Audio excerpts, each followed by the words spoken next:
Voilà, bonjour Luz. Bonjour Pascal, en fait c'est Christina.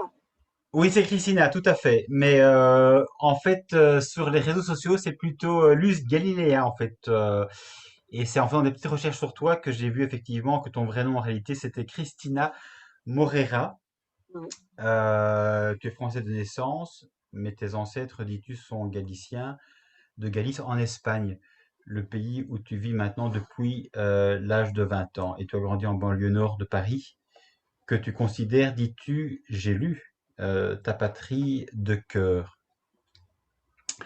J'avais envie de partager avec toi, Christina, et pour ce faire, j'aime bien mettre des titres quelque part sur notre échange, et j'avais en fait songé à un titre qui pouvait être quelque part suffisamment éloquent, tu me diras ce que tu en penses, mais le titre auquel je pensais, c'était Une prêtresse hérétique. Hérétique par rapport évidemment à l'Église catholique telle qu'elle nous est donnée sur le plan dogmatique. On y reviendra évidemment tout au long de notre échange. Euh, Tu es en fait à l'origine de mon groupe Facebook Chercher la source. Je me souviens avoir mis à un moment donné sur mon propre Facebook public un propos et tu m'avais dit, mais écoute, c'est intéressant et pourquoi ne pas faire un groupe plus particulier pour en discuter? Et donc, je souhaitais en fait partir de cet à-propos qui a effectivement été à l'origine de ce groupe Facebook Chercher la source pour aller plus loin avec toi en sachant effectivement que mon questionnement était très critique par rapport à l'Église et en sachant de fait que toi, d'une façon ou d'une autre, tu as souhaité néanmoins te rester en fait attaché à cette Église. Je disais donc ceci en cet à-propos. Nombre de croyants sont sidérés par les scandales à répétition et leur ampleur universelle qui frappe leur Église. Bien que l'histoire religieuse ne fait jamais que se répéter, les croyants d'aujourd'hui oubliant bien souvent les crimes du passé. Certains claquent la porte, d'autres veulent réformer l'Église en restant, d'autres encore, dégoûtés par l'abîme entre les valeurs proclamées et la réalité des dérives, perdent, entre guillemets, la foi. Mais précisément, comment distinguer les scandales de l'institution catholique de cette même foi catholique? En d'autres termes, ce qu'on appelle la foi, n'est-ce pas justement ce que l'Église nous a elle-même enseigné au cours des siècles comme étant la seule vérité fondée précisément sur le Christ ou le Jésus de l'histoire et tirée justement des évangiles? N'est-ce pas l'institution catholique qui nous a donné l'Évangile, son interprétation et la manière de vivre cela en Christ? Bref, après des siècles de christianisme sans cesse réformé, qu'est-ce qui distinguerait encore la foi de son terreau culturel, religieux, institutionnel, sociétal, éducationnel, indépendamment donc de nos représentations forcément subjectives et de nos influences multiples, fonction finalement d'une époque ou du lieu de notre naissance? En un mot commençant, conscient de ce qui précède, que signifie encore ce mot tant galvaudé qu'est la foi, entre guillemets toujours? Se distingue-t-elle en d'autres termes de l'humain?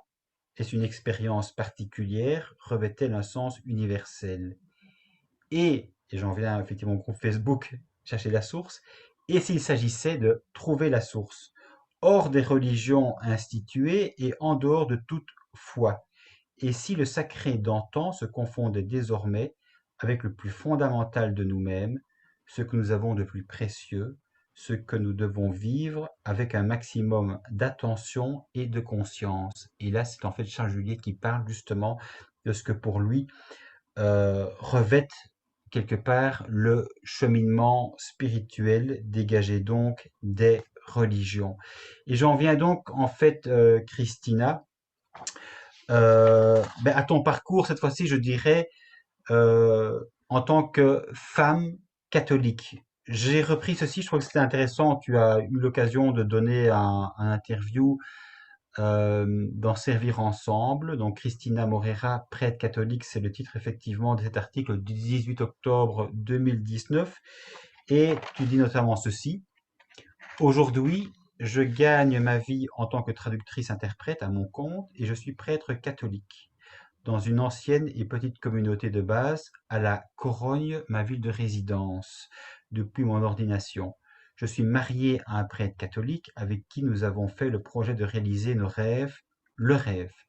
Vivre dans le concret, en parfaite harmonie et cohérence, l'amour sous toutes ses formes pour l'Église et Dieu entre nous. Je suis maman d'une jeune fille de 28 ans, née d'un premier mariage, frappée de nullité canonique depuis longtemps. Alors évidemment, quand je lis ces quelques lignes de ton interview, je me dis, il y a beaucoup de choses qui se percutent, hein. C'est-à-dire que catholique, femme catholique, prêtre catholique, mariée à un prêtre catholique, mère d'une fille de 28 ans, et puis en plus tu as un mariage frappé de nullité canonique, ça fait beaucoup, beaucoup, beaucoup, beaucoup de choses qui, pour moi, dans ma tête, et j'imagine dans la tête de beaucoup de catholiques, doivent se percuter. Donc voilà, je te laisse la parole évidemment pour peut-être commencer néanmoins avant de cheminer ensemble, par nous dire quelle était ton enfance. Ah. Mon enfance, comme tu l'as si bien dit, s'est déroulée dans le Val d'Oise, entre une petite ville appelée Groslay, que mes parents ont habité peu de temps après ma naissance, qui s'est faite à Paris. Et vers l'âge de 8 ans, nous avons déménagé dans une ville qui a beaucoup fait parler d'elle, mais longtemps après mon départ, qui s'appelle Villiers-le-Bel, où les gens qui connaissent savent qu'il y a eu des émeutes meurtrières, des heurts avec la police. C'est la zone à risque, ouais, par définition. Voilà. Ça, c'est mon enfance. J'ai vécu une vie paisible au sein d'une famille tout à fait traditionnelle, issue de l'immigration, mais très attachée à la France. Mes parents ont demandé très vite la nationalité française pour toute la famille, voulant faire de la France notre pays définitivement. Donc voilà, j'ai acquis la nationalité et par la naissance et par la volonté de mes parents. C'est un cadeau dont je leur suis reconnaissante. Et en même temps, j'ai cette autre identité d'appartenance à la zone, au milieu ouvrier, au milieu difficile, au milieu bariolé, où j'ai rencontré toutes sortes de gens, toutes sortes d'expériences vitales et sociologiques, on peut dire. J'ai vu, par exemple, mourir l'un de mes camarades de classe alors que j'étais toute petite parce que l'installation du lab n'était pas conforme. Il est décédé, j'avais 7 ans et je m'en suis toujours pas remis, on m'a pas expliqué, mais en fait c'était bien sûr les problèmes de logement, etc. Donc j'ai vécu une enfance où, malgré la très grande protection qui existait au sein de ma famille, je ne vivais pas bien. Il y avait de la pauvreté, il y avait des conflits, il y avait mal vivre, dont j'étais consciente, même si ça ne m'atteignait pas directement. Voilà. Et, et c'est là, en fait, que se plongent mes racines par rapport à la foi. Pour moi, la foi, c'est le rapport au concret. C'est le rapport, c'est la liaison, c'est le rattachement, c'est l'attachement. Et ce lien est fait toujours par l'amour, c'est l'incarnation. Pour ceux qui sont dans la tradition chrétienne, pas seulement catholique, l'incarnation, c'est justement l'apparition, la manifestation de ce lien divin de l'amour dans le concret, dans la matière. Et voilà, moi j'ai été élevée dans la matière, et une matière très dense, parfois opaque, et où j'ai appris à trouver de la lumière. Et je parlais de l'église de Sécloac, et quand je me souviens de mon enfance, j'ai visité très récemment mon quartier. On va raser mon immeuble, qui est infesté de rats à présent. Une tour de 15 étages qui va disparaître parce qu'on n'a pas su gérer la propreté. Donc je replonge mes racines là-dedans, je vais faire un tour et je me dis oui, voilà, c'est là qu'est la vérité. C'est là qu'est ma vérité du moins. Être capable de vivre dans la lumière, vivre la lumière, être vivante au fond de moi, être capable de porter cette lumière à bout de bras parmi les miens, mes voisins, les personnes que je côtoie, mes camarades de fac et de lycée, sans, sans déséquilibre, sans désordre mental, sans trouble, sans insomnie, sans prendre de drogue. C'est la foi. Et c'est un peu, on va dire, pour résumer, le contenu de ma foi. Croire au fait que Dieu, le divin, appelle ça comme tu voudras, ou appelle le nom, peu m'importe en fait, vit au milieu de nous et qu'il est détectable dans la misère. Et que ce n'est pas en quittant les lieux convaincus, vérables, pourris, puants, que la lumière va être plus claire. Je n'ai pas cette, on va dire, cet ADN. La vie ne va pas se donner cette formule, ce protocole de vie. J'ai toujours appris que vivre au milieu de l'intempérie, avec ceux qui vivent l'intempérie, n'éloigne pas de la lumière, tout au contraire. Mais en fait, tu vois, en fait, Christina, ce qui m'interpelle évidemment quand tu t'exprimes de la sorte, c'est que je me dis, finalement, est-ce que tout être humain qui est en prise avec sa propre intériorité n'est pas simplement effectivement en mesure d'entendre, d'aider et de comprendre ce que l'autre est en train de vivre. Et donc, pourquoi quelque part rajouter une sorte de couche supplémentaire que tu appelles le divin, la foi? Parce que finalement, ça quelque part, justement, ce divin, cette fois, on voit bien évidemment au cours des siècles et dans nos sociétés, évidemment qu'elle se décline, j'ai envie de dire, à l'infini, et que le fait même de se décliner à l'infini, ça veut évidemment dire que c'est quand même quelque part extrêmement abstrait pour le coup, parce que ce qui est concret, évidemment, peut être quelque part vu d'une façon un petit peu, je dirais, plus précise et sans partir dans tous les sens. Donc, pourquoi finalement parler de foi? Parce qu'on voit bien que c'est parfois un petit peu une sorte de mot bateau, un peu une sorte de mot valise sous lequel ou dans lequel on ne sait pas très bien finalement euh, quoi mettre, qu'est-ce qu'il recouvre au juste. J'ai cru avoir lu le fait que à l'adolescence, et c'est peut-être justement ce qui a été pour toi un élément déclencheur, moteur pour la suite de ta vie, mais que tu avais vécu une expérience assez forte qui t'a permis de cheminer quelque part là où tu en es maintenant. Oui, c'est exact. Je l'ai écrit quelque part et je le ratifie. Quand je dis divin, quand je dis foi, je parle d'une expérience.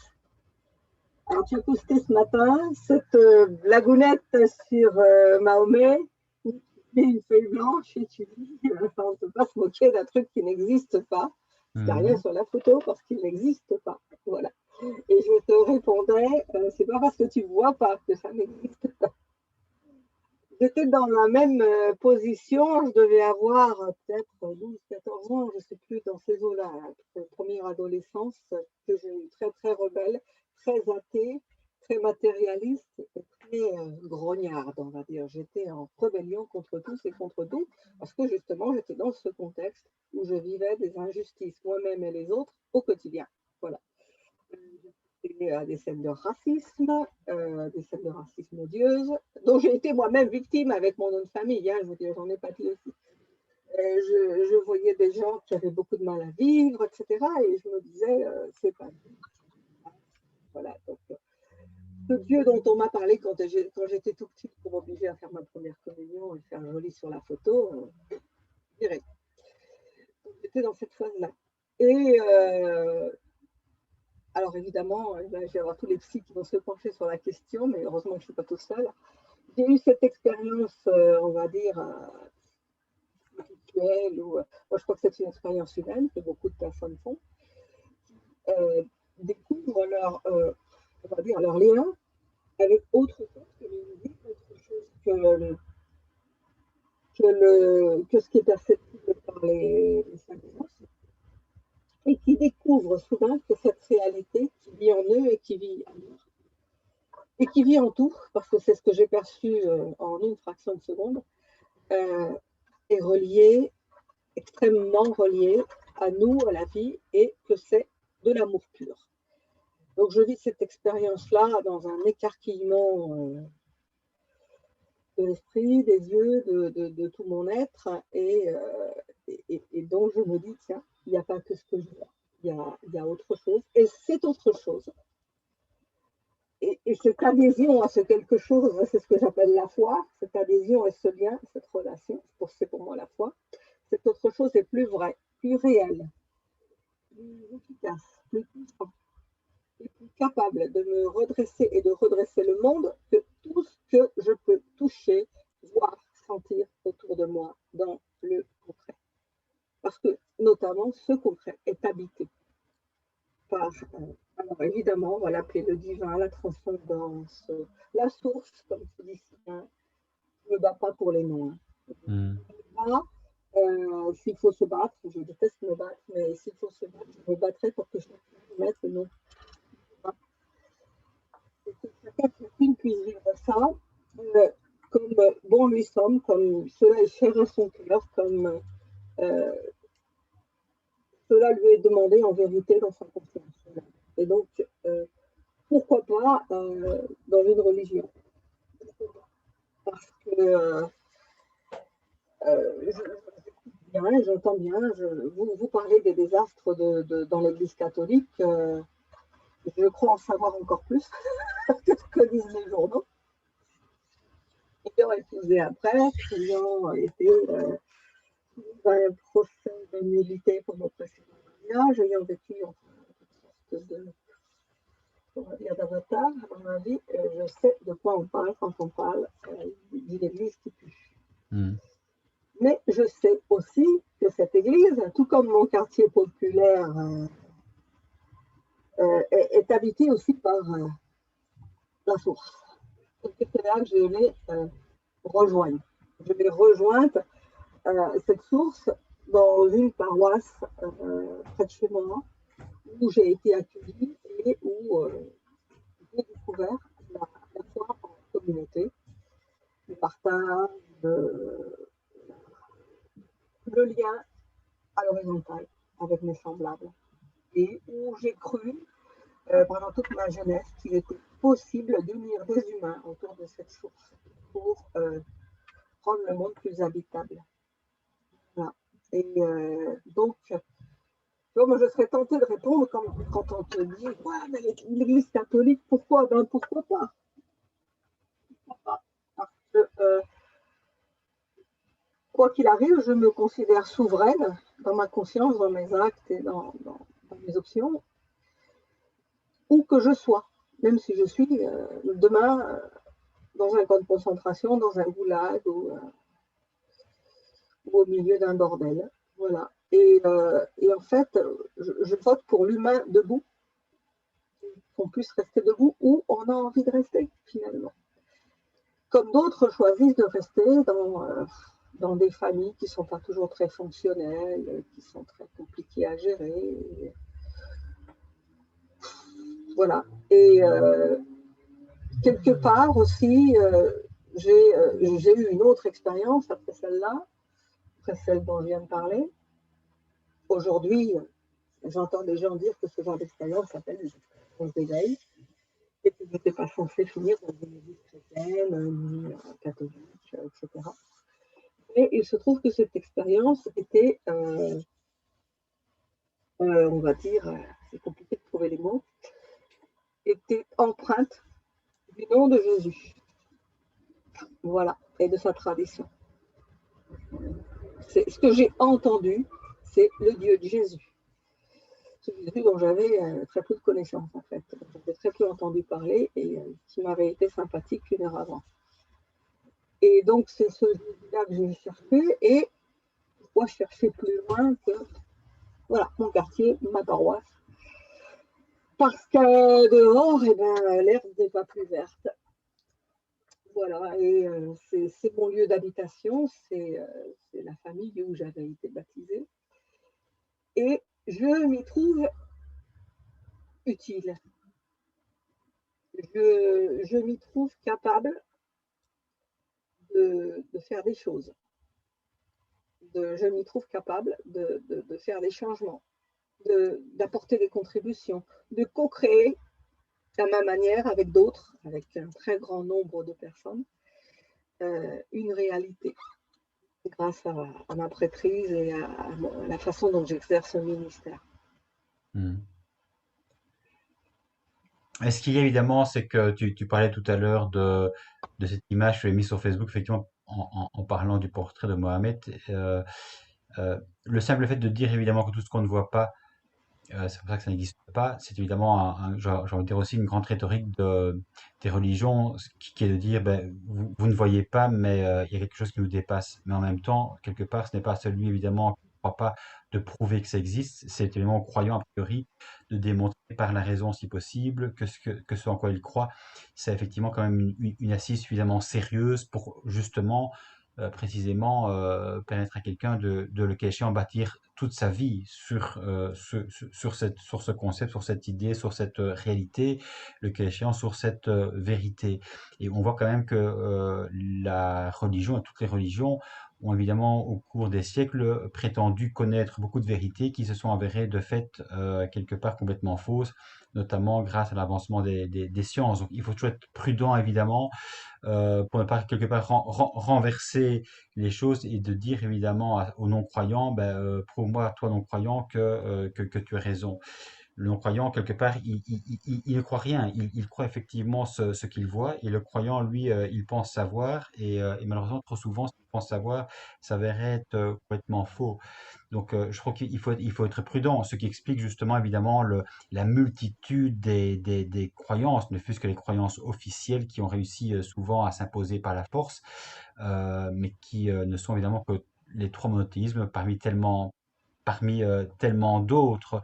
Euh, donc c'est vrai que c'est une chose. Et quand tu dis évidemment, Christina, que toi, tu as vécu une expérience, quelque part, j'ai aussi toujours un peu ce sentiment que cette expérience, inévitablement, elle se raccroche à une culture, éventuellement à une famille, à une société.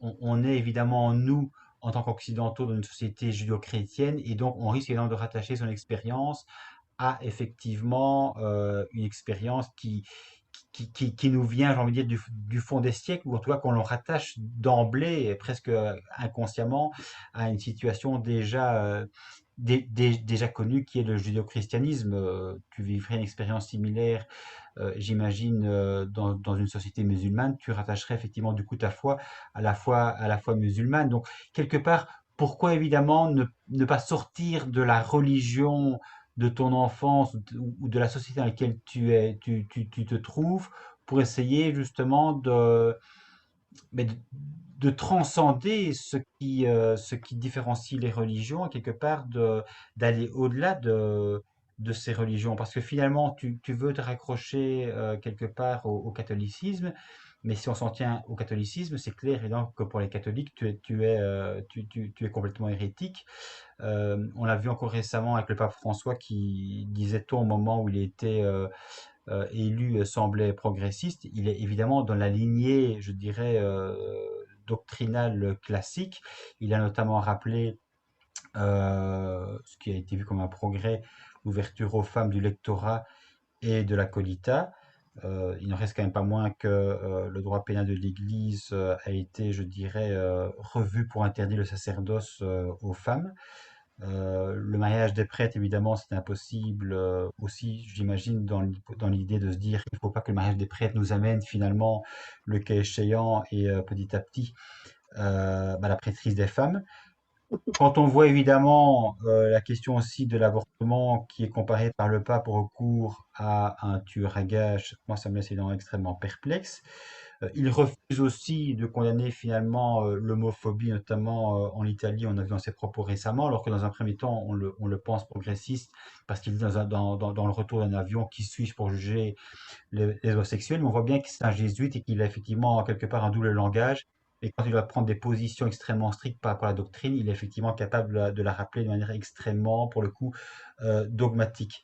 Donc en fait, quelque part, cette Église, elle est pensée par des hommes, pour des hommes, clairement, depuis le début. Et les femmes n'ont absolument aucune place dans cette Église, si ce n'est effectivement se soumettre, être au service, et au service notamment des prêtres, des évêques et du pape. Donc j'ai envie de dire, Christina, sachant tout ça, parce que tu le sais évidemment. Donc, pourquoi encore quelque part te réclamer, je dirais, une place dans cette hiérarchie de l'Église qui de facto ne veut donner absolument aucune place à la femme.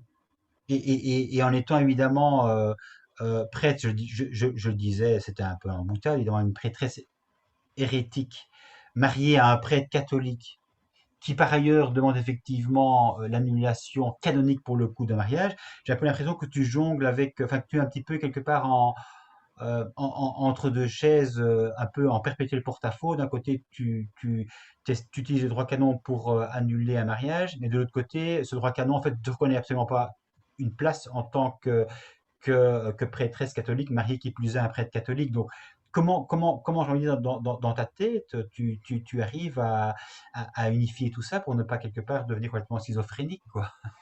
Je te rassure, j'ai eu plusieurs expertises psychiatriques, notamment en raison de ma nullité matrimoniale et de mon ordination, où j'ai dû affronter les psychiatres et leurs tests et les entretiens, etc.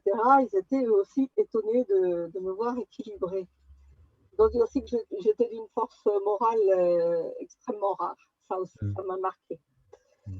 Mais c'est vrai qu'après Vidal-Bel, si on n'est pas fou, c'est qu'on est très fort. Alors, l'annulation, c'est tout bête. L'annulation, c'est que j'avais épousé un pervers narcissique extrêmement dangereux, comme j'avais épousé à l'église. Je l'avais épousé à l'église parce que, étant française, c'était le truc que j'avais trouvé pour ne pas avoir à faire 2 ans de paperasse. Parce que c'est très compliqué quand on est français d'épouser un étranger à l'étranger. Et on m'avait dit, si tu l'épouses à l'église, les papiers vont directement au civil. En Espagne, ça se passe comme ça. L'Espagne reconnaît le mariage religieux à valeur civile. Et donc, tu évites toute la paperasse. Donc, je l'ai épousé comme ça à l'église, croyant bien faire. Et ensuite, ce pervers narcissique s'est révélé extrêmement dangereux pour ma survie. Et n'arrêtait pas de me répéter que comme j'avais épousé à l'église, je resterais sa femme toute ma vie. Et donc, j'ai fait un pied de nez, j'ai demandé une expertise psychiatrique qui évidemment a tourné en ma faveur et j'ai eu la nullité d'office en quelques semaines. Mm. Voilà, parce qu'en fait, c'était un mariage nul au civil aussi. Il avait faussé des éléments, enfin, il y avait toute une série de raisons pour lesquelles j'aurais pu obtenir aussi la nullité civile du mariage. Mais voilà, pour les mêmes raisons que le mariage, la nullité s'est faite dans cet ordre-là, mais vraiment, c'était parce qu'il fallait que je m'en sorte. Il fallait que je brise le lien du mariage avec ce type-là et que je m'en débarrasse. Pour moi, c'était de la survie pure et dure. Mm. Sinon, si j'avais été quelqu'un de civilisé, je n'aurais jamais demandé la nullité, ça ne m'intéressait pas. Je me sens assez libre pour m'en passer. Et c'est vrai que ça m'a beaucoup aidé par la suite de dire non, non, ce type n'est pas mon mari. Parce qu'il continue de le dire, hein, donc voilà. Donc voilà, je préviens quand même les femmes catholiques qui sont mariées à l'église. Sachez qu'un pervers narcissique, c'est quelqu'un qui n'a pas le droit d'épouser quelqu'un d'autre. Voilà. Mm. Parce que c'est quelqu'un qui n'a pas les conditions requises pour se marier. Mm. Et il faut le savoir, et beaucoup de personnes ne le savent pas. Une maladie mentale, un trouble grave, ça empêche le mariage. Bien sûr. Sinon, consultez-moi, je connais le droit canonique, et plutôt aussi, j'imagine. Voilà. Mm. Donc, sortie de cette histoire, après, ma position en tant que prêtre. Alors, comment se fait-il que je ne sois pas schizophrénique? Moi, je ne suis pas dans une hiérarchie quelconque. Je ne suis dans aucune hiérarchie. J'ai fait le choix de demander l'ordination par, on va dire, deux biais. Le premier biais, c'est de consulter la communauté à laquelle j'assistais ici à la Corogne, une communauté hors hiérarchie. Une communauté de base, c'est un groupe de chrétiens qui s'assemblent pour célébrer, pour prier, pour réfléchir, etc., qui ne se met pas sous l'autorité de l'évêque ni de qui que ce soit. Dans cette communauté, il y avait un prêtre qui faisait partie à part entière de la communauté et qui décède. Voilà, donc à sa mort, mon époux est choisi pour cette communauté pour lui succéder.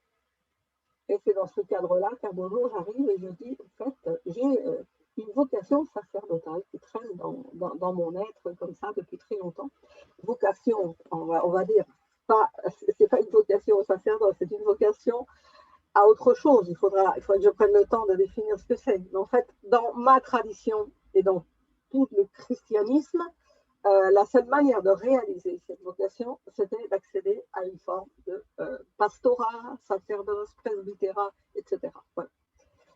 Donc, j'ai parlé à ma communauté et en même temps, j'en ai parlé à une association qui s'appelle l'ARCWP, sigle anglais pour Association des femmes prêtres catholiques romaines, qui a été créée en 2002 et qui ordonne des femmes dans la tradition catholique, qui sont donc justement sur ce fil rouge. Nous sommes près de 300 sur la planète. Et nous vivons sur ce fil rouge très confortablement en nous disant l'Église catholique, ce n'est pas que la structure canonique, hiérarchique, patriarcale, phallocratique que certains messieurs se sont construits. Ce truc, on va dire, une charpente superposée qui est venue usurper la sortie vers la lumière et l'air libre. C'est un toit, un chapeau qu'on a imposé et qui est une imposture. Et c'est à eux de partir, pas à nous. De plus en plus, je répète, virez-moi ces squatteurs. L'entreprise ne leur appartient pas. Ce sont des occupants, imposteurs. Pour moi, c'est clair. Jésus disait la même chose des prêtres de son époque et de sa superstructure, on va dire, pas ecclésiale, mais synagogale. Hein. Il y a des textes, par exemple dans Matthieu 21, où il parle de vignerons, de contremaîtres qui surveillent la vigne en assassinant le fils de son propriétaire, c'est-à-dire qui en fait profitent de l'affaire, mais pour se remplir les poches et avoir du pouvoir à leur manière. Donc, en ce moment, on a au gouvernail de ce bateau des imposteurs, des types qui sont là et qui ne devraient pas y être. Et moi, j'aime bien cette idée de les jeter par-dessus bord un beau jour, à moins qu'ils ne décident de se jeter eux-mêmes. Parce que finalement, un beau jour, ils vont être obligés d'abandonner le bateau parce que c'est tellement pourri qu'on n'aura plus le choix. Et souvent, je dis, mais attendez, là, l'Église, l'Ecclésia, l'Assemblée des fidèles et des croyants, elle est plus grande que tout ça.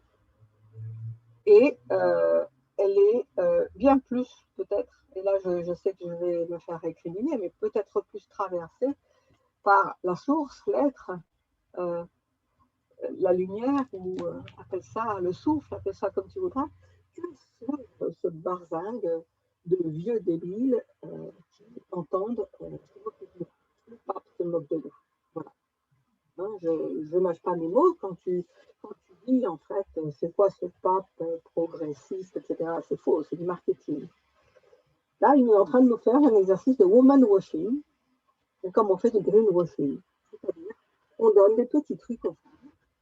On leur dit qu'on leur a filé des petits pouvoirs, des petits postes, des petits ministères, j'allais dire une grossièreté, à la loi, hein, qui existait déjà, parce qu'on en a plus que marre de lire à l'église, de distribuer la communion, d'ouvrir les portes, de les fermer, d'arroser les fleurs, de faire le ménage, de tenir les registres, d'accueillir des gens, etc., etc., etc., et de n'être jamais reconnu pour ça. Et là, tout à coup, quelqu'un a eu l'idée d'en faire un ministère. Ouais, chouette, comme ça, on va les calmer. Non, bah, c'est écrit, vous n'avez rien compris. Mais aussi, Christina, quand je t'entends, évidemment, toute la question aussi, quelque part, est de savoir euh, jusqu'où remonte l'imposture. C'est-à-dire que toi, évidemment, tu entends te greffer quelque part sur une ligne qui remonte extrêmement loin et qui, quelque part, remonte aussi à ce qu'on a pu appeler une petite secte juive parmi d'autres sectes de l'époque qui ont existé aussi. Et donc, quelque part, on peut se rattacher évidemment à Jésus, mais sachant que Jésus, quelque part, personne ne l'a jamais vu. On ne sait pas exactement, on sait maintenant en tout cas qu'on ne sait pas exactement justement ce qu'il a bien pu dire, ce qu'il a effectivement laissé. Les évangiles n'ont pas forcément été écrits par ceux effectivement qui sont censés être les auteurs de l'évangile. Ceux qui ont écrit les évangiles ne sont pas eux-mêmes, n'ont pas été directement eux-mêmes en prise directe avec Jésus. Donc finalement, Jésus lui-même ne voulait pas fonder une église. Et donc, quelque part, de nouveau, pourquoi absolument vouloir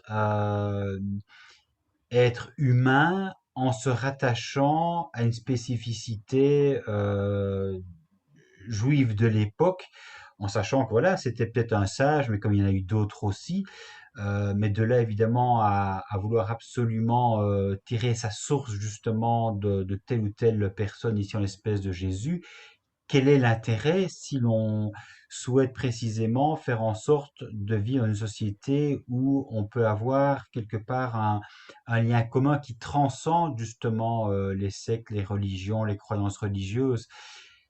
On a quand même l'impression de nouveau de se diviser et évidemment ton parcours quelque part qui est absolument atypique ne fait quelque part que rajouter, je dirais, un embranchement par rapport à d'autres embranchements. C'est un peu ce que je disais tout à l'heure, mais c'est vrai que tu peux évidemment quelque part être considéré comme hérétique par rapport à la ligne officielle. Et qu'est-ce qui peut nous faire croire finalement que ce que tu penses aujourd'hui est plus vrai, plus réel et s'approche plus d'une vérité que toutes ces autres vérités qui ont été dites au cours des siècles par tant et tant de croyants de toute obédience. Donc, moi, c'est toujours un petit peu ça qui me gêne finalement. C'est que si on n'a pas, si on est spontanément dans une famille qui nous inculque absolument rien, on va essayer de trouver quelque part la source en soi. Et si au contraire, on pense faire telle ou telle expérience dans telle ou telle situation bien particulière en fonction de ses propres quelque part conditionnements, tiré de telle ou telle famille, telle ou telle culture, telle ou telle société, ben là, effectivement, on risque d'être, l'air de rien, embarqué dans une situation qui n'est pas entièrement libre, mais qui est de fait quelque part formatée. Moi, tu sais, en fait, je, je prends la peine aussi d'écouter pas mal de personnes, d'ex-membres en fait de communautés ou mouvements d'église et très souvent en fait ce qui revient c'est j'ai vécu une expérience extrêmement forte et donc j'ai cru que Dieu m'appelait dans telle ou telle communauté. Et puis des années après, 10, 15, 20 ans parfois, on se dit ah ben non mais là je suis en train de me détruire, il faut absolument que je m'en aille. Et donc on a pensé faire la volonté de Dieu pour se rendre compte que in fine, même si on a vécu une expérience forte, on a donné à cette expérience une telle une coloration qui finalement s'avérait absolument infondée. Des personnes évidemment qui ont vécu des moments forts, ben, il y a des athées aussi qui ont vécu des expériences entre guillemets, de transcendance, d'amour immanent, etc., mais sans le rattacher pour autant à une religion. Donc pourquoi de nouveau, et pour essayer de faire simple, même si effectivement c'est pas forcément évident à expliquer, mais pourquoi finalement vouloir absolument se rattacher à tel ou tel courant religieux? Pourquoi ne pas justement transcender ces courants religieux pour simplement se dire, on vit en tant qu'être humain une vie qui n'est pas forcément évidente, qui ne trouve pas forcément des explications très rationnelles, mais on accepte effectivement cette part d'incertitude et on n'essaye pas d'y accoler une étiquette de Dieu, de catholique, de musulman, de protestant ou que sais-je. Tu disais tout à l'heure que dans ta vision, j'avais adhéré à la foi catholique ou chrétienne parce que j'étais dans ce milieu-là. Tu n'imagines pas le nombre de personnes qui ne sont pas dans la foi qui leur correspond à travers le monde. J'ai rencontré, parce que je suis dans la mouvance aussi du dialogue interreligieux et œcuménique, donc, notamment parce que ma société, mon organisation de femmes prêtres est très axée sur tout ce qui est dialogue en tout genre, sur l'inclusivité absolue et sur tous ces langages ouverts dont tu parles. Donc, on connaît un bon nombre, personnellement, je connais des personnes qui, ayant été élevées en milieu chrétien, sont passées à l'islam et à l'inverse, et y compris des personnes chrétiennes qui se sont dit un beau jour, en fait, je suis juif, voilà, et je vais retourner dans la foi qui me correspond. relire la Torah avec les Juifs et voir ce qui fait en fait le corps de ma religion, puisque Jésus était juif et que ceux qui nous ont transmis son message étaient juifs aussi. Donc en fait, on va dire les embranchements se font souvent contre toute attente dans des familles quelquefois même opposées qu'on n'aurait pas imaginé. Et puis évidemment, le nombre de chrétiens qui sont passés au bouddhisme, à l'hindouisme ou à l'inverse. Et, comme nous sommes dans ces milieux-là, vraiment, c'est très, très rigolo quelquefois de se retrouver au beau milieu d'une ville espagnole, n'importe où, avec musulmans, juifs, hindous, etc.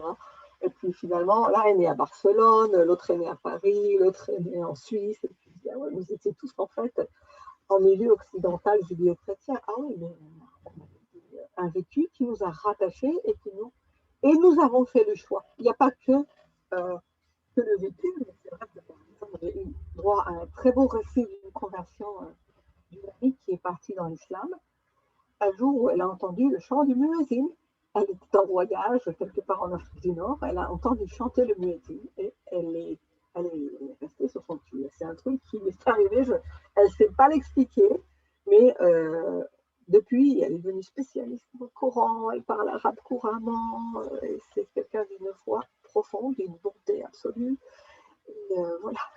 Donc, c'est pas vrai, c'est vrai que le contexte joue un rôle, mais quand on est comme ça, converti sauvagement, on ne tombe pas forcément dans la famille de son contexte. Donc, ça, déjà, pour expliquer. Alors, tu parles beaucoup du fait que je suis greffée, comme si je m'étais ajoutée investigement sur un truc.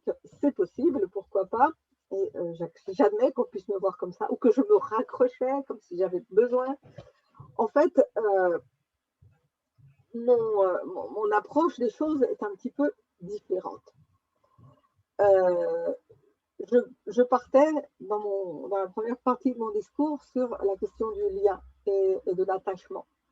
Donc, il y a une voie affective dont je n'aime pas parler parce que c'est aussi débile que de parler de foi ou de parler de Dieu. Dès qu'on parle affect, on a toute l'armée des psys qui nous tombent dessus en disant ça y est, une blessure d'enfance, un truc. Enfin, on me les a toutes fait. Hein.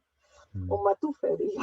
J'ai eu droit à tout, y compris, ouais, elle n'est pas baisable, elle est trop moche, elle est trop vieille. Enfin, bref, j'ai eu droit à tout. À tout. C'est un truc de ouf, comme diraient les jeunes maintenant. Donc, greffer, non, parce que je pense que j'ai toute ma place, où que je sois. Alors ça, c'est une mesure que j'ai prise sur ma vie, qui est une mesure absolue. Où que je sois, où que j'aille, je suis à ma place. Et alors là, c'est l'église catholique, c'est la synagogue, c'est le temple bouddhiste ou le salon des témoins de Jéhovah. Peu importe, je suis à ma place parce que j'occupe une place dans ce monde, comme tout être vivant. Je suis debout et j'occupe une place qui est la mienne, que personne ne peut me prendre et qui se déplace avec moi, que j'emmène avec moi. Quand je bouge, quand je me situe, où que ce soit, mes racines et ce lieu que j'occupe en ce monde voyagent avec moi. Donc j'ai ma place, comme je pourrais avoir ma place ailleurs. Et il est possible qu'un jour je change d'église ou que je quitte l'église ou que je devienne complètement monachique et que je partisse au fin fond d'une montagne avec les loups. C'est possible aussi. Je ne suis pas attachée. Je n'ai pas de serment, je n'ai pas fait de vœux. Donc je peux à tout moment moduler mes appartenances et surtout décider en toute conscience de mon identité. Et mon identité, c'est l'attachement et le rattachement à Jésus-Christ. Jésus-Christ qui n'est pas pour moi ce personnage historique, ne sait quasiment rien, sauf comment il est mort. Parce que ce qu'on nous dit, c'est qu'à peu près le seul bloc des évangiles auquel on peut se fier, c'est la passion. C'est comment il a été mis à mort. C'est absolument incroyable. Et les paroles ont été rapportées par des témoins, recollées, recomposées, retransmises par le téléphone arabe, hein, et comme on a pu, comme on avait les moyens à cette époque-là. Donc forcément, c'est pas des dixit sikh dans le texte. Ça, on avait bien compris. Quand je dis que je suis attachée, rattachée et cramponnée à Jésus-Christ, là, tu as le droit de le dire, c'est que j'ai une relation, un rapport, et là, ça va faire hurler tout le monde, mais je m'en fous, personnel, avec, appelle ça, quelqu'un, quelque chose, etc., qui me parle, qui me connaît et qui me ressource, qui me nourrit. Et mon rapport avec ce quelqu'un passe par une mémoire. Je vais te dire d'où vient ma vocation pour finir par devenir prêtre contre ma volonté. Je n'avais pas envie d'être prêtre. Ça me faisait, mais alors, je ne peux pas imaginer ce que ça me faisait hurler, de dire putain, mais je ne veux pas être prêtre, c'est pas possible. C'est là en soutane, etc. C'est nul. Mais en fait, c'était mon seul moyen pour faire mémoire de lui. C'est-à-dire que ma vocation, c'est garder vivante sa mémoire au sein des humains. Et sa mémoire, c'est son message d'amour, sa bonne nouvelle. Il n'y a rien d'autre. Tout le reste, c'est des développements, c'est des gloses, c'est de la poésie, des floritures, tout ce que tu veux autour du simple fait que Jésus, son message, représenté absolument dans la perfection, dans sa passion, comment il a souffert et comment il est mort, c'est l'amour. C'est le ciment, la glaise, le mortier qui tient ensemble le réel. Et moi, je l'appelle Jésus-Christ, d'autres l'appelleront Krishna ou l'appelleront comme on voudra. Moi, le nom que j'ai entendu au fond de mon cœur, c'est le sien. Et on va dire, c'est quasiment comme vouloir t'expliquer pourquoi je suis tombée amoureuse du gars là qui est derrière le mur et pas d'un autre. Et pourquoi? Et va savoir. Ah, mais c'est que... Eh ben non. Contre toute attente, je suis tombée amoureuse d'un mec qui était brun, j'adore les blonds. Il n'a pas les yeux bleus dont je rêve depuis l'enfance. Et en plus, il est barbu, chose que j'avais toujours détestée jusque-là parce que ça pique. Je ne peux pas imaginer quand je me suis retrouvée en me disant, au bout d'un certain temps, ça ressemble à une histoire d'amour, ce truc. Et comment j'ai fait pour... Non, mais au fond, ah oui, on s'aime. Ah ouais, merde. On fait comment maintenant? Eh bien, on s'aime. Et qu'est-ce qu'on a dû à faire que de s'aimer? Eh bien, mon Eh bien, figure-toi qu'avec Jésus de Nazareth et sa mémoire vivante, et ce qu'elle fait vivre, ce qu'elle me fait vivre au fond de mon cœur, au fond de mon être et dans ma vie au quotidien, je reçois de lui, en fait, les mêmes, on va dire, les mêmes impacts, les mêmes vécus, les mêmes expériences multipliées au centuple que ce que j'ai pu vivre dans mon histoire amoureuse avec d'autres personnes. Ça tient de l'amour, ça tient du tomber en amour, comme disent les Canadiens. Ça tient d'un attachement cœur à cœur et d'un dialogue cœur à cœur avec un être invisible, ça je suis bien d'accord, mais tellement plus vrai que le stylo que j'ai dans les mains, la réalité qui m'entoure, qui s'efface complètement dès que je suis en lien avec lui. Ouais. Mais Les gens qui font l'expérience de la prière te le diront, quand la prière te met en lien, autour de toi, le temps disparaît, tu ne sais plus où tu es, tu mets un certain temps à retomber dans la... voilà, et donc c'est mon propos. oui, Et je suis sur cette branche-là, comme je pourrais être sur une autre, en fait. Mais c'est ma branche, donc pour l'instant, je m'y tiens. Je suis dans oui, cette branche-là, mais je ne vais pas défendre l'institution catholique. Je ne vais pas défendre le pape et je ne vais pas défendre certains dogmes, ni le droit canonique, ni un tas de choses. Mais pourquoi cette branche-là et pas une autre? Ben, tu sais, chez les autres aussi, il y a de quoi faire. Hein. oui, mais c'est ça un petit peu aussi, un petit peu mon étonnement et peut-être le paradoxe, c'est que tu dis toi-même que finalement, aujourd'hui sur une branche, peut-être demain sur une autre, que c'est pas forcément très important, qu'on appelle finalement ça le souffle, le Christ ou Krishna, etc. Donc, quelque part, moi, évidemment, quand j'entends ça, je me dis, bon, tout ça, finalement, n'est quand même pas très, pas très réel, pas très réaliste. C'est un petit peu en fonction de son ressenti, de sa perception, de sa représentation du moment. Parce qu'évidemment, c'est déjà tellement compliqué de se faire, entre guillemets, une idée personnelle, profonde de quelqu'un que l'on voit tous les jours. A fortiori, évidemment, de quelqu'un que l'on ne voit pas et que l'on est quand même quelque part plus ou moins censé s'imaginer en fonction d'une tradition, en fonction d'un, d'un livre, et ici les évangiles en particulier, mais on l'a dit, les évangiles sont finalement extrêmement peu fiables par rapport à ce qui était le cas échéant la vie de Jésus, le Jésus de l'histoire. Je pense il faut s'en méfier si on pense en avoir une idée exacte à la lumière uniquement des évangiles. On sait de fait très, très peu de choses, même par rapport à la passion. Je pense que quelque part on se fait une idée. Je veux dire, si on est vierge de tout conditionnement et que l'on doit effectivement s'imaginer ab initio ce qu'était la vie de Jésus, je pense que personne n'est capable de se l'imaginer. On se l'imagine forcément en fonction de lectures, de choses qu'on pense avoir comprises, entendues, etc. Tout ça fait un petit peu le substrat finalement de ce que l'on pense aujourd'hui. Donc je pense que voilà, là aussi, c'est peut-être aussi que sont les influences. Et puis le christianisme, évidemment, Christinet, il a quand même 21 siècles. Hein, donc je veux dire, avant, il y a beaucoup d'hommes et de femmes qui ont vécu et qui ont dû vivre leur vie tout aussi bien que nous, sans rien connaître du Jésus de l'histoire ou du Christ tel que l'Église le conçoit, et qui ont été des hommes et des femmes, j'imagine, tout aussi bien que toi et moi, qui ont dû cheminer, euh, être homme et être femme le plus pleinement possible, le plus épanoui possible, en étant le plus disponible aux autres. Voilà, chacun en fonction de sa propre histoire. Donc quelque part, ça relativise aussi pas mal évidemment nos croyances, fussent-elles effectivement tirées du judéo-christianisme. Donc de nouveau, euh, pourquoi fonder sa vie sur un Jésus dont finalement on sait très peu de choses, qu'on n'a absolument jamais vu et qui quelque part ne nous demande rien, si ce n'est éventuellement ce que l'on pense qu'il veut de nous. Mais là, peut-être qu'on se fait effectivement aussi beaucoup d'illusions. Mhm, c'est possible. Ah oui, mais Yuri, on peut se faire des illusions, on ne saura jamais.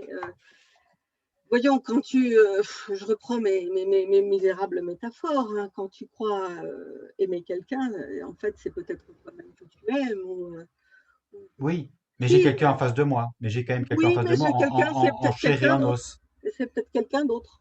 Peut-être, Tu tombes comme moi oui, sur un malade pervers narcissique ou autre pathologie, et je te promets que ce quelqu'un, c'est un autre. Et qu'en plus, il va changer tous les 5 ans. ben oui, mais alors Et ça justement, si existe, c'est, oui, mais si c'est ça déjà tellement existe. compliqué de voir Ben oui, c'est compliqué. quelqu'un Ouais, ouais, en vrai, pourquoi du coup en fait aller ouais. s'imaginer quelqu'un qu'on ne voit Alors, pas? c'est pas comme. Ça ne fait qu'augmenter, je dirais, la difficulté, le risque de Mais se oui, planter et le risque mais oui, ben, le d'illusion. risque de se planter, la difficulté, je la nierai jamais. Je nierai jamais le fait que je suis obligée tous les matins de repointer à l'intérieur qui je suis, qu'est-ce qui me fait vivre, etc. Et de revoir régulièrement tous ces éléments et voir s'ils tiennent ensemble et faire le ménage comme tout le monde. Là, derrière tout ce que tu me dis, j'entends une question. Si tu vas me corriger si je me trompe, Ouais. et c'est la même impression que j'ai eue sur Facebook. Et là, je me suis trouvée tellement nulle et tellement incapable d'y répondre que je me suis dit, je laisse tomber parce que ça ne sert à rien de se taper sur la figure et de se battre à coups d'arguments stupides. Et si en fait, on n'est pas fichu de répondre à cette sacrée question à laquelle Pascal a droit à une réponse. Et c'est la question sur montre-nous celui dont tu parles. Qui est-il? Où est-il? Ne te fous pas de moi, ne te fiche pas de moi, ne te Ouais, moque pas du monde. ouais. Et souvent, j'ai entendu cette question au fond de ton discours et du discours de plein de gens. Hmm. Montre-le nous, parce qu'en fait, là, je ne parle pas de toi, mais je parle d'autres personnes. Euh, ce qu'on me dit, c'est on a besoin de ça, de ce dont tu parles, de ce dont qui te fait vivre, parce que ça se voit, ça te fait vivre. Il faut que tu le partages, sinon on ne te croira jamais.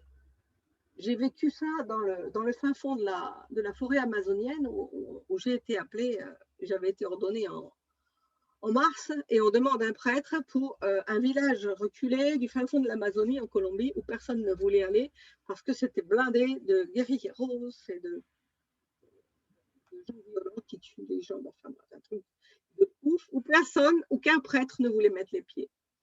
Et donc, je me suis portée volontaire et voilà, me voilà dans cette brousse, 2 jours de voyage à travers Montzévo, 2 heures de route à pied sur des routes ouvertes sur des précipices, etc. Je me dis, mais qu'est-ce que je viens faire ici?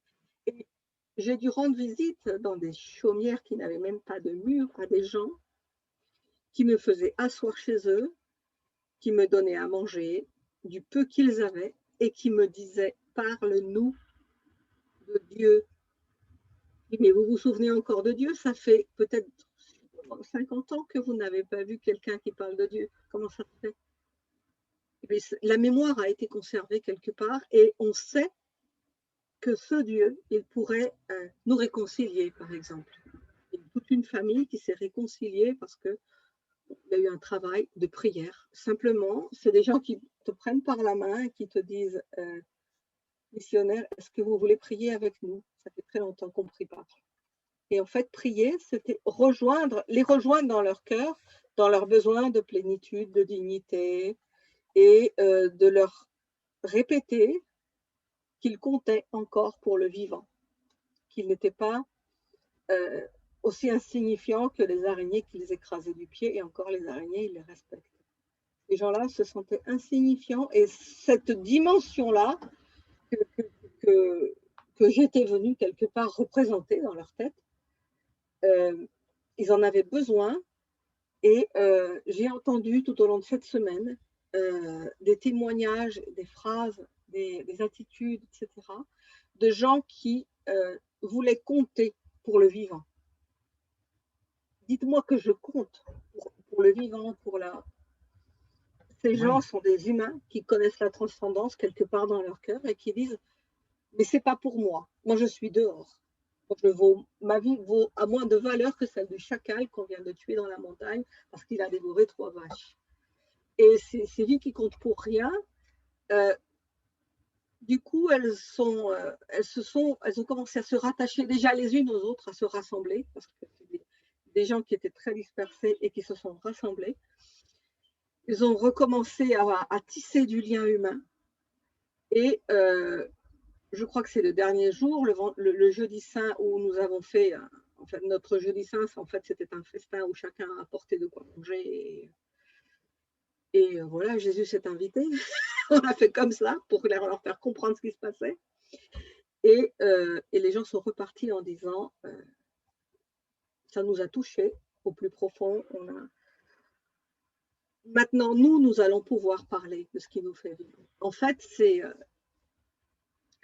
très, très dur. Hein. Je sais que ce que je dis n'a pas de sens, hors de l'expérience, hors du vécu, et que ça passe pas par le Zoom. Là, par contre, j'ai l'impression qu'il faudrait du cœur à cœur, du tête à tête. Parce que c'est ce que je pratique. Hein. Moi, j'ai une toute petite communauté. Parce qu'en fait, mon église, Pascal, c'est cette communauté. C'est les 20 personnes.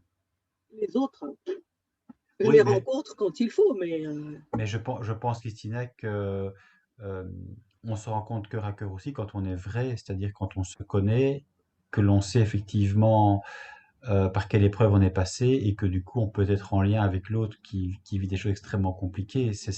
Pour moi, c'est ça l'humain dans sa nudité, dans son propre questionnement. Parce que c'est vrai évidemment que euh, l'ignorance et la peur face à la mort, c'est évidemment une porte d'entrée extrêmement facile pour l'Église aussi, pour les religions, pour se glisser en disant, voilà, on a une réponse clé sur porte que l'on vous apporte. Vous avez des angoisses, c'est normal, elles sont existentielles, vous avez peur de mourir et donc on va vous donner une réponse. Mais finalement, c'est quelque part quelque chose qui est de la forme de l'emprise aussi, c'est-à-dire qu'on on nous donne évidemment un pis-aller, un petit peu comme un Père Noël qui vient un petit peu rassurer l'enfant, qui vient lui faire des cadeaux, mais ce Père Noël n'existe pas. Donc je veux dire, à un moment donné, il faut aussi évidemment, en tant qu'adulte, se dire, OK, il y a ce qui me ferait du bien, mais aussi la réalité toute nue, et quelle est la réponse que moi je donne par rapport par rapport à ce que je ne connais pas. C'est-à-dire que est-ce que j'accepte d'être dans l'incertitude ou est-ce que mon besoin de me rassurer est tel que finalement je suis prêt à me raccrocher à tout et à n'importe quoi. Et Dieu, évidemment, est quelqu'un d'extrêmement commode pour nous donner justement des réponses clés sur porte. Moi, j'ai un petit peu l'impression aussi, évidemment, ici que euh, on est de nouveau un petit peu dans ce qu'on appelle le Dieu anthropomorphique des religions, c'est-à-dire qu'on ne sait pas qui est Dieu, on ne sait pas quelque part s'il existe puisqu'on ne l'a jamais vu, mais on s'en fait une représentation. Et au cours des siècles, effectivement, de temps en temps, on s'est fait une représentation de Dieu extrêmement colérique, un dieu qui pour la moindre peccadille t'enverrait en enfer. De temps en temps, au fil des siècles, en fonction un petit peu des personnes dites saintes qui ont vécu, Dieu était vu plutôt comme miséricordieux et donc c'était rassurant, mais en même temps, il était tout le temps un petit peu sur un fil, quoi, tout le temps en tension. Et donc, il faut aussi comprendre quelque part que l'Église a fait tellement miroiter de pseudo-vérités au nom de Dieu, se prétendant effectivement être la parole ultime, qu'il fallait suivre sous peine d'aller en enfer. Hein. Hors de l'Église, point de salut, c'est quand même pour moi quelque chose d'extrêmement prégnant, en sachant aussi toute la culpabilité qu'il y a eu pour des générations et des générations de croyants qui se sont purement et simplement fiés à l'Église, parce qu'aujourd'hui on dit souvent, ou enfin il faut être critique, c'est important, l'emprise parce que vous avez une faille psychologique. Non, l'emprise, c'est parce qu'en fait, l'Église elle-même a été tellement prégnante dans la société que quelque part, en fait, toute personne qui naissait était baptisée et quelque part prise en charge par cette Église. Et donc, comment veux-tu vivre librement en dehors de tout conditionnement si dès ta naissance, en réalité, on t'inculque la notion de Dieu, la notion du baptême, la notion du péché, la notion de la miséricorde, de la repentance, etc., etc., etc., dimanche après dimanche. Donc forcément, ça impacte évidemment ton psychisme. Et donc, l'idée pour moi, à un moment donné, c'est vrai, tu as raison. Moi, évidemment, l'idée en est, c'est de me dire, j'ai vraiment envie que ce que tu me dis, c'est pas simplement le fruit de ton psychisme, et pas forcément un psychisme dérangé, hein, et pas simplement le fruit de ton psychisme, de ton conditionnement, de ton propre ressenti, de ta propre expérience subjective, mais que c'est réellement, effectivement, le fruit de quelque chose qui transcende toute expérience. En d'autres termes, finalement, si Dieu existait vraiment, pourquoi évidemment serions-nous des millions et des millions d'êtres humains depuis tant de générations à nous fourvoyer sans fin sur ce qu'il est censé être? Parce que c'est ça, si Dieu existait, il pourrait évidemment nous le dire de manière extrêmement claire, extrêmement simple. Je sais que tu existes, tu te montres à moi, je peux te serrer la main, je peux t'embrasser, je peux parler avec toi, tu veux essayer de m'exprimer ton ressenti, qui tu es, quel est ton vécu, etc., etc. Et donc je peux me faire une idée même fausse, je peux essayer de me faire une idée la plus précise possible de qui tu es, de qui tu es devenu. Par rapport à Dieu, à part en fait les êtres humains qui m'en parlent à tort et à travers, je n'ai jamais entendu Dieu me parler. Or, si effectivement Dieu existait, il suffirait qu'il nous parle pour qu'il n'y ait plus de débat. On ne serait même pas là à discuter depuis des générations et des générations, depuis des siècles et des siècles. On ne serait même pas là en train de se taper dessus, les guides de religion, l'enfer, etc. Tout ça serait des concepts ineptes si effectivement Dieu prenait enfin la parole plutôt que de laisser la parole aux êtres humains. Et du coup, on s'emmerderait beaucoup, je trouve. On serait Oh, plus libre en tout cas.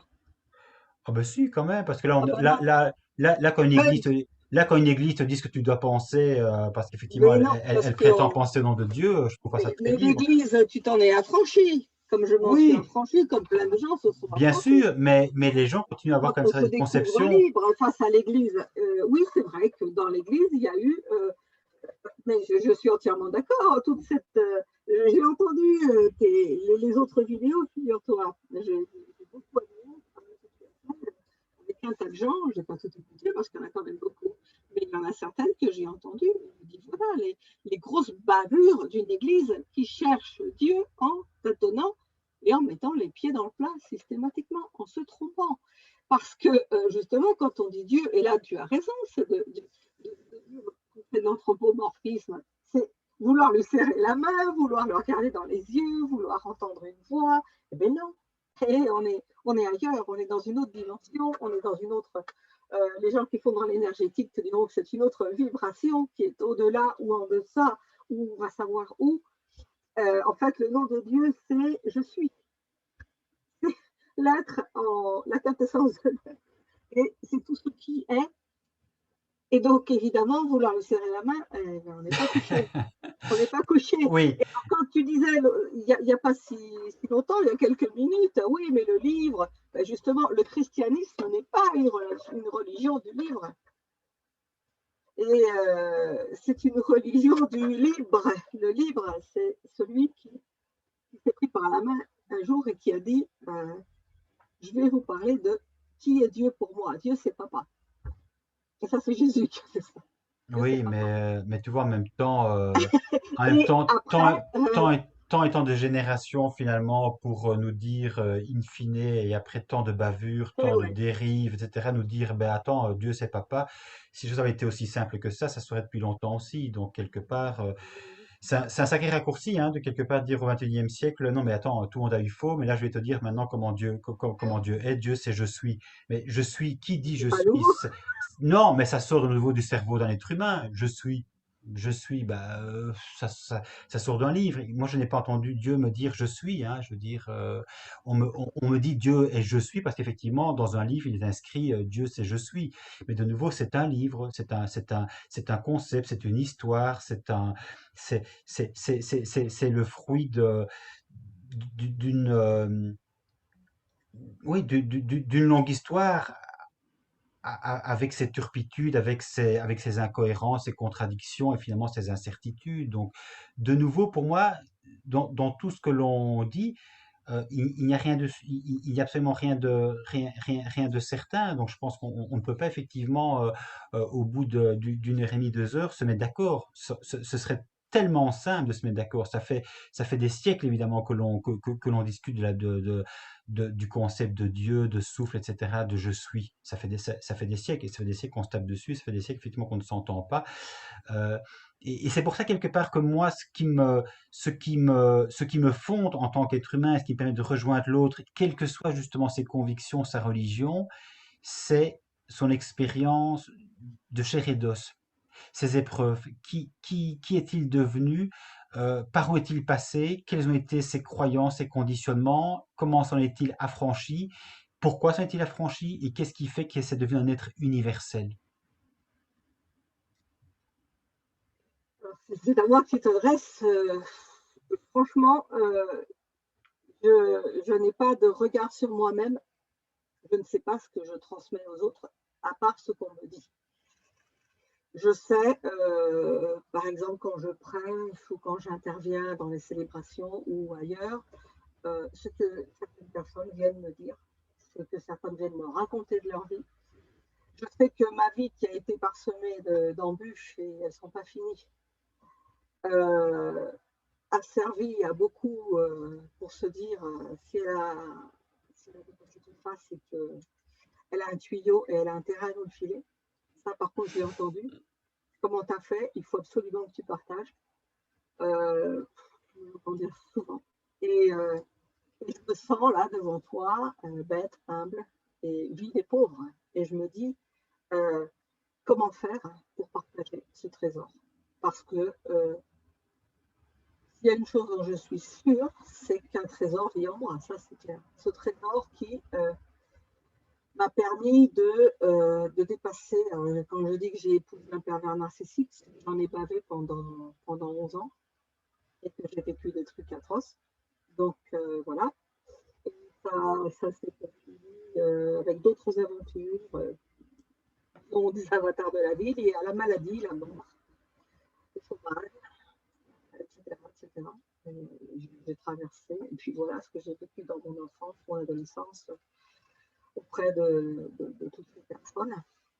J'aimerais que quelque part aussi, toi, tu me dises hein, ce qu'on pourrait faire, ce qui serait humainement possible, ce qui aiderait ceux qui sont en quête de ce trésor. Et j'avoue humblement ne pas savoir comment le transmettre, à part vivre, voilà, vivre de façon le plus cohérente possible avec ce que je avec ce que je prêche, vu que dans mon association, les femmes prêtres promettent d'être cohérentes avec ce qu'elles prêchent, donc avec la bonne nouvelle de Jésus, qui est la libération de toute l'humanité par l'amour, et de vivre donc en cohérence avec ce message-là tous les jours de leur vie, et de redresser quand c'est pas cohérent, et de toujours vérifier, d'avoir un rétro, c'est-à-dire des gens comme toi et comme d'autres qui viennent nous dire attention, ça ne se voit pas,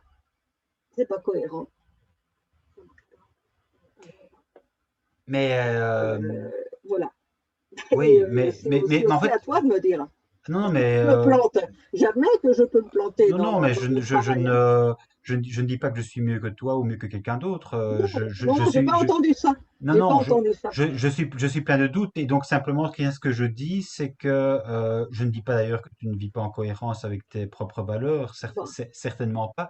C'est pas en fait mon propos n'est pas de dire que tu n'es pas, pour dire les choses simplement, que tu n'es pas une femme chouette, que tu n'es pas une femme qui a vécu des choses très Ah dures, non, des épreuves, etc. Et que du coup, ça t'a forgé, ça t'a construit. Tu es la femme que tu es aujourd'hui parce qu'effectivement, tu as eu l'enfance que tu as eu les épreuves que tu as eues, en ce compris effectivement, tu l'as dit par rapport à ce mari pervers narcissique, ça je l'entends parfaitement. Mais ce que je veux simplement essayer de faire comprendre, c'est que nous pouvons tous, d'une façon ou d'une autre, vivre des épreuves extrêmement importantes et les traverser de manière différente, absolument. sans avoir le besoin quelque part de se raccrocher à quelqu'un d'extérieur à soi, c'est-à-dire à un Jésus, à un Krishna, à un Bouddha, mais simplement effectivement en essayant de trouver à un moment donné euh, cette force de rebondir qui est en soi et qui passe par la connaissance de soi, et qui passe le cas échéant, pour ceux qui ont vécu des choses extrêmement profondes sur le plan des épreuves, ça passe souvent par un effondrement, c'est-à-dire j'accepte de ne plus savoir où je vais et donc je perds pied, je lâche prise et ce n'est pas en raccrochant à Dieu que j'espère remonter du gouffre, c'est simplement en étant complètement, je dirais, dans l'obscurité, dans le noir, mais sans appeler le noir, l'obscurité, Dieu ou la nuit obscure selon Saint Jean de la Croix ou que sais-je, sans se raccrocher de nouveau à des concepts religieux, mais simplement en essayant de vivre quelque chose d'universel, parce que je pense que quelqu'un qui vit des choses extrêmement compliquées, la mort d'un enfant, un inceste, une dérive sectaire dans un mouvement dans lequel il croyait et en tant que jeune, effectivement, il s'est donné pleinement, se disant, voilà, Dieu m'appelle là, pour en sortir 15 ans après complètement broyé, je me dis, on ne peut pas simplement dire, Dieu évidemment m'y a conduit. Non, tu as cru que Dieu t'y conduisait, mais c'est évidemment pas Dieu qui a voulu que tu passes 15 ans de ta vie, de ton adolescence, de, d'années absolument fondatrices, que tu les vives évidemment complètement détruites et que tu en sortes complètement cassé. Donc je me dis, il faut sortir de ce concept religieux, il faut sortir de cette image de Dieu et il faut accepter de ne pas savoir où l'on va. Et il faut accepter de ne pas savoir, de ne pas vouloir donner absolument un sens à sa vie. C'est pas très, je dirais que c'est pas très rassurant, mais en même temps, en tant qu'être humain, à un moment donné, il faut effectivement admettre quelque part qu'on ne sait pas d'où on vient, on ne sait pas ce que l'on fait sur Terre et on ne sait pas où on va. Alors c'est pas confortable. C'est vrai on aime bien évidemment des réponses un peu toutes faites et c'est vrai que la religion pour le coup je l'ai dit est extrêmement rassurante. Croire en Dieu c'est extrêmement rassurant, c'est se dire malgré les épreuves, je sais qu'il y a une autre vie après la mort et donc tout quelque part sera euh, pas rétabli ou compensé. Mais enfin c'était un temps extrêmement bref par rapport à l'éternité. Moi, je me dis si l'éternité existait, si Dieu tel que les croyances religieuses nous le professent existait vraiment, je pense quand même qu'il serait de bon ton de sa part de venir de temps en temps nous dire qu'il est amour, de temps en temps de venir effectivement nous soutenir, et pas simplement de l'entendre de la bouche de tel ou tel prêtre le dimanche ou de n'importe qui, que le prêtre soit une prêtresse ou pas. Et on voit bien aussi par rapport aussi à, et c'est là évidemment pour moi qu'il y a l'emprise aussi, qu'il y a tout ce mensonge, toute cette fausseté, c'est de dire il faut prier pour sortir de ces difficultés, pour trouver la force, entendre la volonté de Dieu, voir quelle est ta vocation, etc. etc. Pour moi, tout ça, c'est des histoires, quoi. Et on l'a bien vu, je trouve. Pour moi, toute l'histoire de l'Église montre évidemment que la prière, quelque part, c'est du vent. Mais je trouve que par rapport au Covid, c'est extraordinaire, quoi, parce que les églises ont dû fermer, les bénitiers ont dû être protégés. Lourdes, là où il y a les miracles, curieusement, Lourdes a dû fermer ses portes aussi, parce qu'évidemment, on voit bien que le Covid, c'est pas la prière qui va nous en sortir, quoi. C'est effectivement de nouveau la raison, les recherches scientifiques, etc., etc. Donc, de nouveau, ne nous leurrons pas et cessons de dire aux gens, priez quand vous êtes malheureux, ça va vous aider. Non, essayez de trouver effectivement Donc des je fais ça. ressources. Non, mais je veux dire plus Ah oui, largement, ok. Je commençais à indépendamment, me dire, indépendamment de toi, je veux dire, cessons de faire mon des message, mais messes, bon. cessons de faire des messes, des prières, etc. Et essayons simplement de vivre notre humanité en cherchant Et les oui, ressources en soi et en cherchant nos ressources aussi grâce à l'aide que les autres peuvent nous apporter, mais c'est-à-dire l'aide d'une personne humaine qui a vécu l'épreuve et qui dit, je te comprends, je sais ce que tu vis, je l'ai vécu aussi, et je vais te dire comment moi, de ma propre expérience, j'ai essayé de comprendre quelque chose et j'ai essayé petit à petit d'en sortir. Mais ça ne passe pas par Dieu, ça passe pas par la prière, ça passe pas par Krishna, ni par le oui, prophète Mohammed, mais ni par Moïse. Je veux dire, ça. Pascal, quand tu dis Dieu, la prière, tu parles d'instruments. Dans ton parler, j'entends Dieu, j'entends la prière, j'entends l'Église, j'entends plein de choses comme des instruments, comme une boîte à outils dont les gens se servent pour faire des choses. Alors que dans ma vie, ça n'a jamais été ça. C'est Dieu, quoi la là, prière alors? ah C'est ben quoi la voilà, prière? justement, la prière, c'est pas du tout l'instrument magique qui va te débarrasser de tes ennuis et qui va te guérir de tes maladies. Moi, je viens d'enterrer ma maman qui a passé 9 mois à l'hôpital et qui s'est fait progressivement amputer de plein de choses. Je veux dire, et Dieu était là, je veux dire, mon Dieu, il était là. Parce que, évidemment, je ne me déplace pas sans lui. Il suffit en moi. Il n'est pas externe. Quand tu dis, oui, se raccrocher à un truc, il n'est pas externe, Dieu. Le Dieu dont Jésus parlait vit en nous. Il s'appelle l'Esprit Saint aussi. Là, il y a tout un bagage aussi linguistique. Euh, on parle de la présence aussi. Dieu, c'est aussi la présence. Hein, quand on fréquente un petit peu la Bible en hébreu et qu'on voit tous les noms qui lui sont donnés, c'est la présence. Oui, oui, mais Et donc, ce n'est pas un instrument dont on va se servir pour. Ça, jamais. Ça ne sert à rien, en fait. C'est pas, c'est pas ce Dieu bricoleur. Enfin, moi, il ne m'intéresse pas. Je ne sais plus comment te répondre pour te dire qu'on ne parle pas de la même chose, en fait. ah, Et oui, quand moi je parle de Dieu, déjà j'évite d'en parler. Alors déjà pour commencer, j'évite d'en parler. C'est déjà la moindre des choses. Et en fait, ma façon, mon abordage de ce qu'on attendrait de moi au moment du discours sur Dieu, c'est plutôt de faire réfléchir ou d'amener les gens à réfléchir ou d'inviter les personnes qui me contactent ou qui me demandent d'intervenir à réfléchir. La première chose que je demande dans mon assemblée, normalement le dimanche, c'est je vous invite à faire silence, à vous rencontrer vous-même, à rencontrer cette part de vous-même qui vit en vous et qui est vraie, votre vérité, votre source d'amour, de joie, de tristesse qui vit en vous.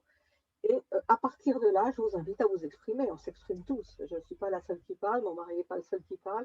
Normalement, dans nos assemblées, c'est en dialogue, toujours en dialogue. Il n'y a pas quelqu'un qui prend la parole et qui me la boucle qu'à la fin de la séance. On est en hmm. dialogue, en cercle, et on invite en fait Dieu à se manifester en chacun comme chacun voudra. Et on est bien conscient. Enfin, nous, dans notre assemblée, on a nos masques, on a mis un an à se retrouver parce qu'on voulait être en bonne santé, que tout le monde soit vacciné, etc. Et on n'a jamais cru que Dieu viendrait nous livrer du Covid. Enfin, on n'est pas taré à ce point-là. Ah, mais bon, S'il y en a qui l'ont pensé, ben c'est tout à leur honneur, bravo, chapeau, vous êtes vraiment piloté. Parce que moi, j'oserais jamais dire ça de Dieu. Jamais. non. Je crois au Mais libre arbitre de l'être humain. Le libre arbitre, c'est on est dans ce contexte. Je parle beaucoup de contexte, de milieu. Jésus parlait du royaume, dans cette matière qui, pour moi, est traversée par la présence divine, transcendante, appelle ça comme tu voudras, par l'amour, on va dire. Et que là, dans cet écosystème, il se passe un tas de trucs qu'on ne peut pas maîtriser. On maîtrise si peu, et la science maîtrise si peu d'ailleurs, que, ouais. qu'en fait, pour moi, Dieu, c'est plus aussi cette présence qui accompagne dans les coups durs, mais qui pleure avec moi aussi. Et justement, quand tu dis fais rappel, fais rappel, fais rappel, je vais encore avoir l'air bête. Tu n'imagines pas le nombre de fois où je l'ai senti, lui, elle, it, appelle-le comme tu voudras, m'appeler moi, et par mon nom. Et tu dis, vite, je retourne chez le substitut, je fais quoi? Et c'est que tout à coup, par exemple, une situation de vie, c'est clair, où j'arrive à surmonter un deuil très pénible, mais parce que je trouve en moi la source et parce que quelqu'un m'a fait attention, regarde là, il y a un truc qui va t'aider. Ou alors, tu vois, je me sens idiote, et ça va l'air bête, je bredouille, parce que dès que je parle de Dieu, je bredouille, je bégaye, et je dis des mots qui n'ont plus de sens, parce que j'arrive au seuil de l'inexprimable. Alors Oui, bah oui. j'ai beau vouloir partager, ça va donner du bredouillage professionnel. Non, mais c'est normal que ça se Je brouillage. dis Mais en que, même temps, c'est normal aussi que l'autre à l'extérieur se pose des questions, et remette oui, en c'est question normal. et se disent, on nous a tellement fait bassiner, on nous a tellement noyé de pseudo-vérités, on nous a tellement fait croire des choses qui étaient purement illusoires au nom de Dieu qu'à un moment donné, effectivement, la vie est courte et les générations effectivement qui ont été bassinées par les croyances, on le voit encore maintenant avec l'islam, la troisième religion monothéiste qui est censée clôturer la révélation. On voit encore combien les gens sont parfois conditionnés et amenés à poser des actes en fonction de prescrits religieux. On se dit mais c'est aberrant quoi. Et au lieu de libérer les gens, en réalité ça les conditionne complètement et ils s'imaginent que parce qu'ils n'ont pas été exactement euh, ils n'ont pas exactement pensé ou fait comme leur religion leur demande de penser ou de faire. Du coup, ils se pensent effectivement des êtres humains de seconde classe. C'est terrible, quoi. C'est terrible. Moi, je vois mes parents, évidemment, qui ont baigné dans la religion catholique. Je vois mes grands-parents et je vois effectivement les dégâts que ça a fait. C'est vraiment des dégâts, quoi. Je veux dire, c'est monstrueux, en fait. Pour moi, c'est un crime contre l'humanité, quoi, cette église, cette religion. Absolument, Donc dire simplement le Christ, absolument. l'Esprit Saint, la prière, etc., c'est autre chose. C'est sympa, c'est autre chose. Mais c'est quoi en fait cette autre Voilà, chose? c'est ça. Ouais. C'est ça Écoute, en fait. Et et je parce que si c'est autre chose, et si c'est tellement évident, pourquoi est-ce que toi tu me pense que dis c'est au pas évident. 21e siècle, ben moi effectivement je le vis. Oui, mais enfin pourquoi toi tu le vis et pas d'autres? Et pas toi. Ouais, ouais, Et tu as pourquoi pas raison. moi? Et pourquoi tellement et pourquoi si Dieu est Dieu, pourquoi justement tellement d'êtres humains pendant tellement de générations se sont leurrés sur qui il était? Ça devrait être tellement simple si c'est tellement Ouais, évident. Ça devrait être ouais, tellement simple. Une chose tellement essentielle sur laquelle on se ouais. fourvoie autant depuis tant de générations, c'est un vrai problème. Et donc quelque part, on peut comprendre que l'être humain, effectivement, il se dit, moi je prends ma vie en main et je me casse et de cette église et de ce pseudo-dieu, je prends ma vie en main. Et heureusement, quelque part, c'est grâce à ça aussi qu'on a le progrès. C'est grâce à ça qu'on a l'émancipation des femmes. C'est grâce à ça qu'on a les droits de l'homme. C'est grâce à ça qu'on a la démocratie. C'est pas grâce aux religions. Les religions, elles enferment la femme une humanité à deux vitesses, les femmes sont faites pour servir, l'acolita, éventuellement être à l'autel. Lire la parole de Dieu, c'est déjà une révolution. Alors toi, tu nous parles de prêtrise, évidemment, ça paraît complètement, complètement absurde. Tu vois, on est là dans une situation pour moi qui est absolument inextricable, en fait. D'où pour moi, effectivement, la seule chose qui importe, c'est d'essayer de vivre sa vie le mieux possible avec soi, avec les autres, sur le plan humain. Et là, je pense que si on essaie de vivre humainement, quelle que soit justement sa culture, sa religion, etc., on vit de manière universelle. Pour le reste, s'il y a quelque chose après, tant mieux. S'il n'y a rien, eh bien, j'aurais essayé de vivre ma vie comme j'ai pu, mais sans devoir me raccrocher à quelqu'un que je n'ai jamais vu, que je n'ai jamais ressenti, et donc sans me faire d'illusions, du coup. Du coup, tout en étant cohérent avec toi-même, libre, souverain dans ta conscience, et voilà. Et c'est ta vérité que j'accueille, que je respecte, et qui ressemble étrangement à la même vérité que professait ma maman, que j'ai enterrée moi-même, sans messe, Mm. sans prêtre, et qui refusait. Elle me dit, mon enterrement, il n'y aura pas de prêtre. Depuis sa mère, qui avait aussi rejeté l'Église. Je veux dire, moi, je viens de ça. Je viens d'une Mm. famille comme ça. Mm. Et qui dit, ça n'a pas de sens. Et de mon père qui disait, si Dieu existait, ta mère ne serait pas dans cet état-là. Il veut se Mm. manifester. Pas du piston, vas-y. Bon, j'ai vécu ça. Mmh. C'est même question que tu me poses, j'ai vécu avec ça. Et devant un lit d'hôpital, avec tout ce que ça représente d'horreur. Et à côté de ça, j'ai dû faire face au fait que je bredouille. Je bredouillerai toute ma vie. Le seul truc que je sais faire, c'est prendre une main, c'est pleurer avec ceux qui pleurent, c'est euh, être fille de cette présence et de me rendre présente autant que possible auprès de ceux que je peux accompagner, que la vie me permet d'accompagner, d'avoir des mots d'amour ou des gestes de tendresse jusqu'où la vie me permettra d'en avoir. Et après, évidemment, si des gens qui font partie de cette famille religieuse me demandent d'en faire autant, j'arrive aussi. Mais tu sais, mes plus beaux ministères, en fait, mes plus beaux services rendus, je les ai faits sans nommer Dieu. J'ai travaillé pendant 1 an dans un refuge pour femmes qui étaient à la rue et qu'on a, on va dire, accueillies dans un centre. Et je les rencontrais toutes les semaines pour uniquement les aider à se rencontrer elles-mêmes, à retrouver leur centre et Ben être oui, capables, au bout de 4 heures de musique, de danse, par ben oui. 30 000 systèmes de pédagogie, de mobilisation, de motivation, euh, avec au bout, tout au bout, tout au bout, tout au bout, avoir quelqu'un qui dit j'ai ressenti un petit peu d'amour, j'ai repris confiance en la vie, j'ai moins envie de mourir que tout à l'heure. Aujourd'hui, j'ai envie de rire. J'ai eu droit à ce genre de truc.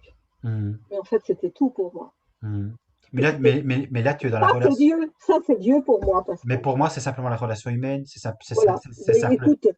C'est simplement Ouais. c'est l'incarnation. Parce que si effectivement C'est Dieu de existe, l'incarnation, oui. parce que si Dieu existe et qu'il est justement innommable, alors je pense qu'il serait vraiment temps que les hommes et les femmes de ce monde cessent de vouloir absolument le mettre le grappin dessus et cessent de le nommer. Parce que si on ne sait vraiment pas, on ne sait pas. Et on n'impose rien à personne, en fait. C'est ça la réalité. Si Il je faut ne être sais pas, honnête. il faut être honnête et donc arrêter de dire comment il faut se comporter en âme et conscience et dans ses propres comportements et du coup juger l'autre au nom de l'amour, au nom de Dieu, Ah oui, etc. Juger oui. l'autre, on juge l'homosexuel, on juge la femme qui a avorté et là pour le coup on n'est pas dans l'incarnation, on est juste en fait dans des préceptes, dans une dogmatique et on est Pascal, effectivement on est dans la supercherie. On est oui, dans une institution quand un prêtre, en gros, c'est une petite copine, on va dire ça brutalement, parce qu'en fait, c'est moche. ouais, Généralement, il y a pas d'amour. C'est monsieur qui a pris son pied pendant un certain temps et qui n'a pas pris cette précaution comme il fallait, et qui va voir son évêque, il s'entend dire vous avez besoin de combien pour la faire avorter loin et la faire taire. ouais. Eh ben ouais, mais ça, c'est des histoires réelles, Pascal. Je Mais connais, oui, ah c'est oui, pour ça que oui, je te oui, disais, oui, si tu oui, veux que oui. je te parle de pourriture, de Non, non, mais supercherie, d'imposture, oui, mais oui, attends, je sors ce que j'ai dans les poches, hein, mais et j'ai pris conscience. je sors des trucs immondes. Mais j'en ai pris conscience aussi, tu sais, en fait, Mais Christina, toi, je pense qu'on a un parcours un peu différent, mais bon, moi, je sais aussi d'où je parle parce que quelque part, j'ai été catholique, j'ai été élevé dans la foi catholique, je sais ce qu'on est censé croire quand on est catholique, et je sais aussi quelque part que, même si catholique veut dire universel, je n'ai jamais été aussi dur par rapport aux autres que quand j'étais catholique. Quelque part, on est censé aimer les autres, mais quelque part, intérieurement, on les juge quand même parce qu'ils sont pas comme nous. Et c'est en perdant, entre guillemets, en perdant la foi que je me suis senti beaucoup plus humain, beaucoup plus ouvert aux autres, capable d'accueillir la femme qui avorte, capable d'accueillir la personne qui est homosexuelle. ben, t'as bien fait. Oui, mais donc T'as bien voilà, fait de perdre cette fois-là, hein. voilà, et Franchement, félicitations. Moi, j'aimerais mais bien que d'autres la perdent cette fois-là, parce que cette voilà. fois-là, c'est de l'emprise. Mais pour le coup, l'incarnation, pour moi, c'est effectivement là. Donc, on aura compris, Christina, on ne se mettra pas d'accord sur le fond du fond, ou quoique peut-être sur le fond du fond, Ok, sur le fond du fond, justement si. on y Et est. donc, ce qui est intéressant, évidemment, c'est de voir qu'on peut effectivement se crisper quand on ne se connaît pas, qu'on n'a pas l'occasion de discuter, mais que rien de tel, effectivement, ça, je m'en suis rendu compte au fur et à mesure, que de quitter son clavier sur Facebook ou sur ses mails pour écrire et faire monter le ton, mais au contraire, effectivement, d'échanger, parce que là, on se rend compte que quelque part, on parle d'humain à humain, face à face, et que la bienveillance est toujours au rendez-vous. absolument. Et que là, tu vois, par rapport à toi, j'avais vraiment envie, ben, de toute façon, c'est ça ma vocation, d'avoir un vrai partage, que nos Ouais, mémoires se rejoignent, que nos présences se rejoignent, et que quelque part, ce lien se crée. Et mm, c'est toute ma religion, ça. En fait. Quand on me dit le cœur, j'ai commencé par là, je finis par là. Le cœur de ta religion, c'est quoi? Le cœur de ma religion, c'est le lien. Et peu importe où je suis, ou les ouais, étiquettes, ou peu importe, ouais. je serai toujours libre de transporter mon lien avec moi. Ben voilà, Et écoute, voilà. je pense que c'est ma religion aussi. Voilà, donc après, tous les accidents extérieurs superficiels, ouais, t'as une vie, t'as vu ce que t'as fait, une nudité, et après tu t'es marié avec un curé, t'as fait prêtre, etc., mais t'es folle. C'est du désordre. Je dis, mais c'est moi. Oui, À ah oui, chaque oui, moment, oui, oui, oui, c'est la somme de mes décisions de femme libre, bien sûr. debout et dans la lumière, et qui ose dire qu'elle se sent habitée par Dieu. Et puis, par Dieu qui jubile avec moi quand je jubile, et qui se moque de moi quelquefois. Là D'accord. où la première fois où je me suis dit, tu vois, il y a un truc qui est débile, hein, où je me suis dit, vraiment, Seigneur, c'est toi. C'est quand une fois, je l'ai senti, on va dire senti, j'ai fait l'expérience de son rire. Il s'est moqué de moi. Bon, Il bah m'a dit, écoute. quoi là? Il m'a dit, mais tu fais quoi là? Tu vas où? C'est quoi là? C'est quoi ton truc? Mais ça va pas. Alors moi qui étais toute sérieuse dans mon truc, dans mon... j'avais raison, j'allais faire ci. Oh, tout à coup, genre, il y a un éclat de rire qui vient m'envahir, qui n'est pas de moi et contre lequel je m'insurge. Et je dis, alors là, c'est bon. Ouais, Soit il faut appeler un exorciste, soit vraiment. Alors je dis, Seigneur, c'est toi. Qui pouvais-tu que ce soit? Mais vraiment là, non, mais et alors, je retransmets ça avec mes mots. Mais moi, je l'ai ressenti comme ça. Et je dis, ah, il y a un autre. Et un autre qui en même temps vit en moi, mais qui vit aussi en toi et qui vit partout. Et qui nous aime et qui est cet amour en même temps. Et alors là, dire tout ça avec des mots, et bien écoute, mhm, bon courage. ouais. Mais ce qu'on peut dire en tout cas, Christina, je pense qu'on va pouvoir en rester par là, avec ça, c'est que de fait, c'est quelque chose d'intransmissible. Je veux dire, ce que chacun vit comme expérience, subjective le cas échéant, c'est de toute façon, quel que soit son degré de foi dans ce qu'il a vécu, c'est quelque chose qui ne se transmet pas. Et donc, quelque part, chacun son expérience aussi, et c'est bien comme ça. Donc, je te remercie en fait pour ce, pour ce long échange en dehors de Facebook, et C'est moi j'espère qui te remercie. que ça parlera à nos Très auditeurs. heureuse de Merci, t'avoir rencontré. Merci beaucoup. merci. À bientôt sur Facebook. Au revoir. Oui, Au revoir. sur la suite. Oui.